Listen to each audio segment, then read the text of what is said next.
léegi nag li ci des mooy ñi ñëw rek ki nga xam ne mooy le président du jury mu ñëw ci résultat globaux yi premier groupe ak deuxième groupe bi ak pourcentage bi nga xam ne nii école bi am na ko wala centre bi am na ko loolu yëpp ñu ci dig ak le président du jury voilà donc waaw nous sommes en direct sur Média Sénégal monsieur présentez-vous. Je m'appelle Mamadou Diouf, je suis le président du jury.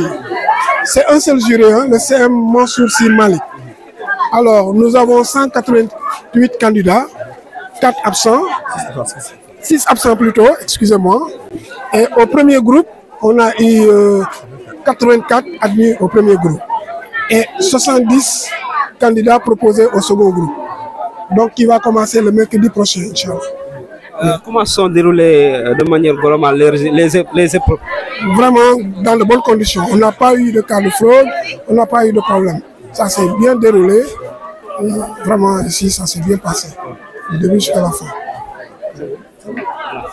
Voilà. Venez. Voilà. Venez.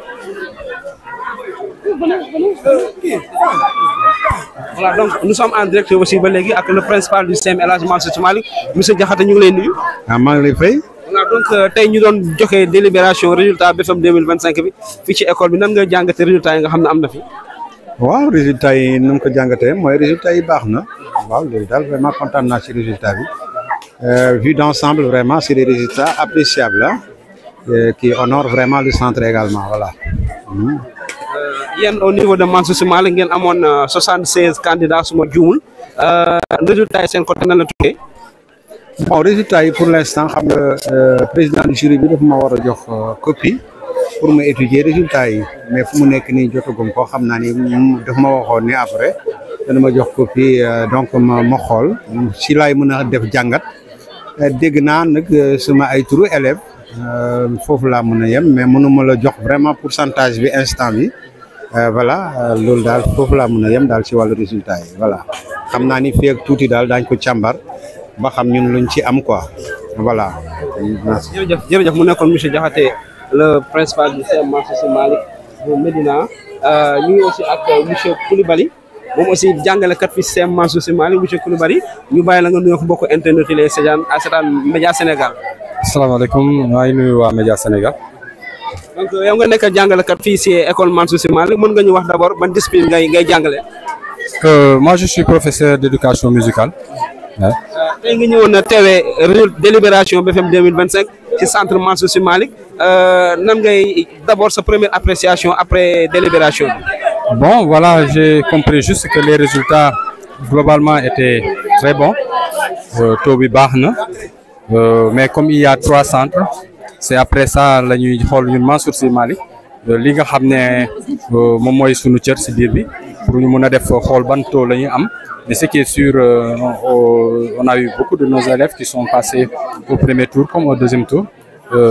Maintenant, des nañu xool après pour faire le calcul pour xool ban pourcentage. Mais globalement, ni ma gisee xale yi, je pense que quand même ça va, alhamdoulilah, ñu ngi sant yàlla. Processus examen bi nag déroulement bi nan ngeen jàngate déroulement épreuve yi par rapport ak li nga xam ne souvent dañ koy noté muy cas de fraude yeeg ak IA bi nga xam ne souvent moom mooy gën a faciliter mbir yi. waaw loolu wax nañ ko waxaat ko je pense que c'est bien généralisé dans le Sénégal et que de plus en plus les élèves sont conscients de la chose. Maintenant il y a toujours des brebis galeuses ay nit yoo xam ne bon ils ne comptent que sur la tricherie pour pouvoir passer loolu dafa am partout dans tous les corps de métier mais léegi ñu war a xam ne rek ne loolu moom nekk na loo xam ne dina la porter préjudice pour dans l'avenir parce que après tu pourras plus faire d'examen ni de concours donc loolu xale yi ñu ngi koy commencer xam.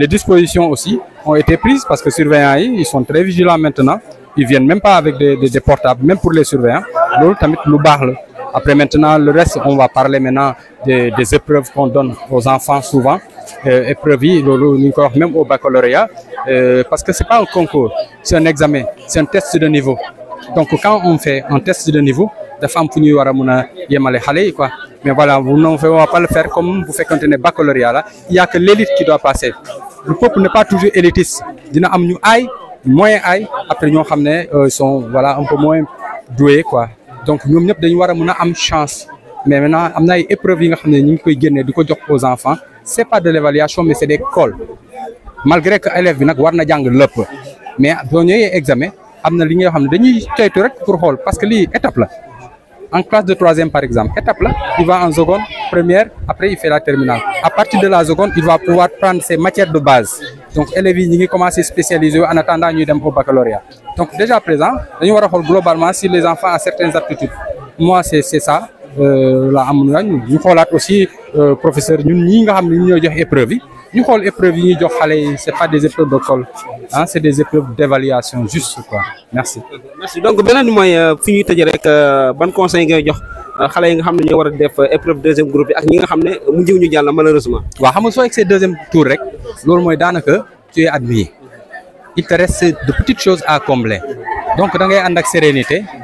Tu ne peux pas réviser lépp encore ci diggante bi mais au moins da ngay def un peu de rappel nga ñëw nag bon voilà yàlla baax na parce que la plupart du temps ñii di jàll deuxième tour c'est des gens yoo xam ne ñoom ñëpp après dañuy jàll quoi parce que li leen dese dafa bëriwul presque ils n'ont pas plus de 10 points à chercher et puis ils ont 3-4 matières à reprendre donc normalement c'est des choses qui doivent être faciles qu'ils soient sereins et concentrés quoi jarul ñuy tiit donc c'est ça que je devais le conseiller. merci beaucoup monsieur Coulibaly nekk jàngalekat fii ci CEM El Hadji Mansour Sy Malick fi mu nekk nag benn xam naa dañuy jéem a xool rek élèves yi nga xam ne ñoom jàll nañ ci premier groupe bi ñu jëm leen jël rek interview ñu mën a am seen appréciation.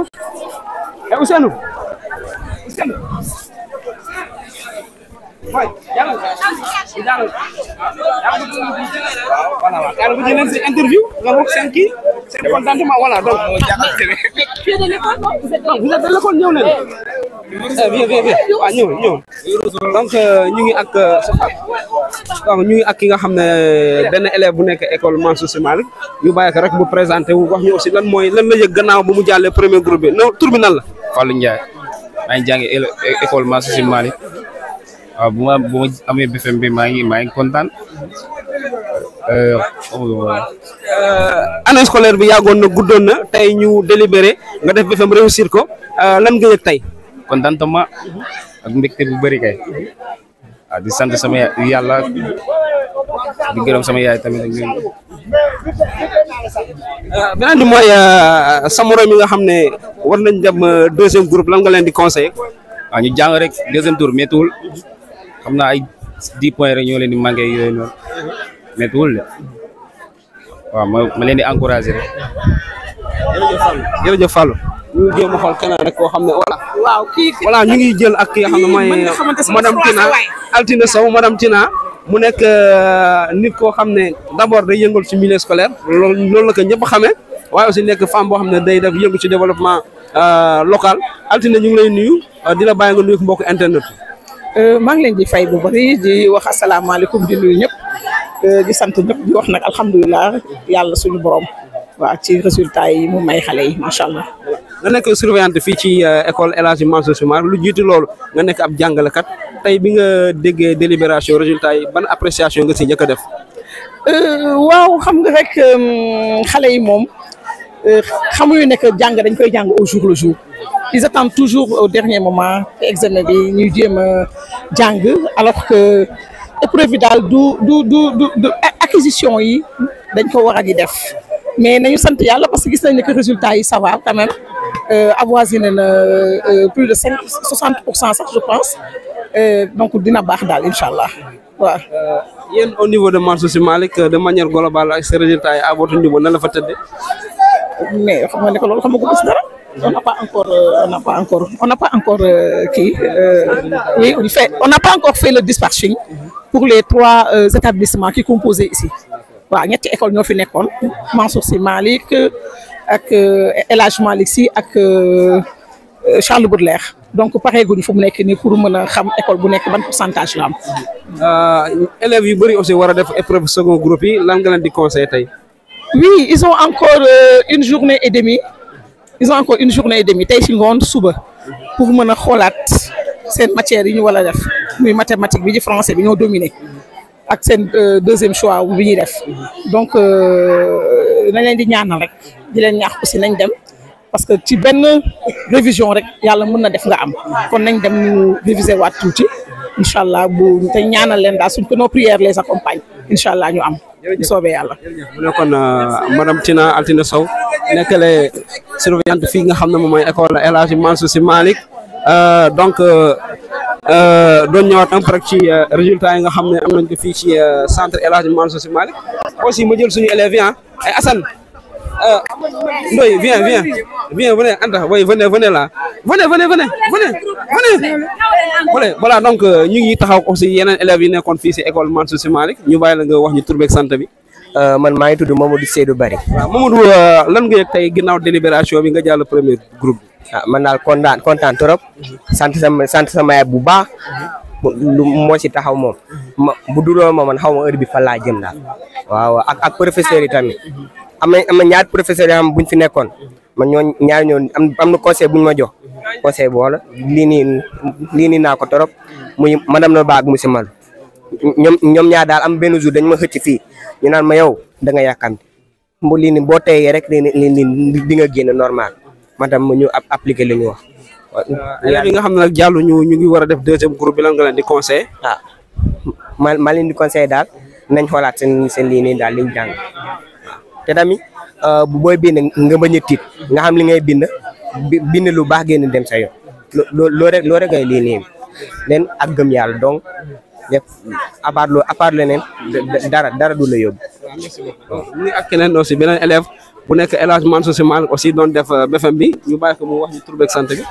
Bonjour, je m'appelle Anta John, je fais la 3e B. Anta, après la délibération des résultats, vous êtes passé au premier groupe. Quel est votre sentiment? Je suis très heureuse, contente. Tout d'abord, je suis contente de mes parents. C'est eux qui m'ont soutenue. Ils m'ont donné le courage, tout cela. En plus, mes professeurs, tout cela. Voilà. Pour les élèves du deuxième groupe, je leur souhaite qu'ils fassent attentionnement, et je leur encourage. Merci beaucoup Anta John. Voilà, donc merci beaucoup aussi. Bon, voilà, donc elle est très émotive, voilà, donc elle est gagnée par l'émotion. Voilà, Pape Issa Ndoye aussi, hein. Pape Issa Ndoye, c'est un de nos élèves aussi. Pape Issa, ñu ngi lay nuyu. Nga nekk élève fii ci El Hadji Mansour Sy Malick. Wala ñu bàyyi nga présenter wax ñu tur beeg sant bi d'abord. D'accord, je me nomme Pape Issa Ndoye, élève de la 3e B au CEM Mansour Sy Malick. Voilà, Pape Issa, quel est votre sentiment après la délibération de ces résultats? Vous êtes passé au premier groupe. Nous sommes très contents. Mais je voulais remercier les profs, surtout les profs. Ils ont contribué à notre réussite. Les profs nous ont soutenus, nous ont aidés, nous ont donné beaucoup de conseils. Les profs ont tout fait pour nous.